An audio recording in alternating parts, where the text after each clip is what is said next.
তোমাদেরকে প্রত্যেকে ঘুম কমানোর বা জাগে থাকা সবচেয়ে বড় ওষুধ হলো ক্যাফেন। হ্যাঁ, এখন তোমাদের প্রবলেমটা কোন জায়গায় হয়েছে? আমাদের জেনারেশনের প্রবলেমটা এত পরিমাণে চা, কফি, লাঠে, কাপ্পুচিনো, তারপরে কি ফ্র্যাপে, হ্যান ত্যান মেলা কিছু খায়, ঠিক আছে, মানে ক্যাফেন প্রচুর ইনটেক করে। কিন্তু একজন মানুষের কিন্তু ডেইলি ক্যাফেন ইনটেকের একটা লিমিট আছে। এবং তোমাদেরকে আরেকটা নতুন জিনিস শিখে আজকে, কেন ভাইয়া আমার চা খায় কিছু হচ্ছে না? ভাই আমি তো চা খাই, কফি খাই, তাও ঘুম ধরে। Ever hard about tolerance? Tolerance সম্বন্ধে আইডিয়া আছে? তোমার বডি কিন্তু একটা মাল জিনিস, ঠিক আছে?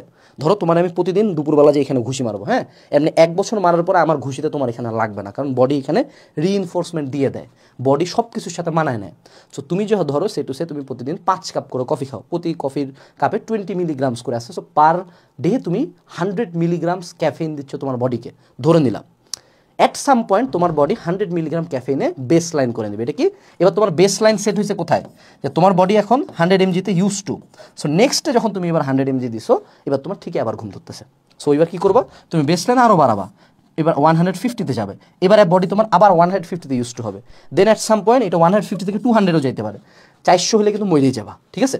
তো সেক্ষেত্রে যখন তোমরা দেখো বলো যে কফিতে কাজ করে না, তোমার অলওয়েজ যে তোমার strong to strong coffee, coffee strong, americano, cappuccino, আরও strong coffee, black coffee, dark coffee, pre workout খাচ্ছ তুমি জায়গায় থাকার জন্য, বুঝতে হবে তোমার বডিতে টলারেন্স চলে আসছে, অর্থাৎ তোমার এখন আর ওই ক্যাফেনে হিট করবে না।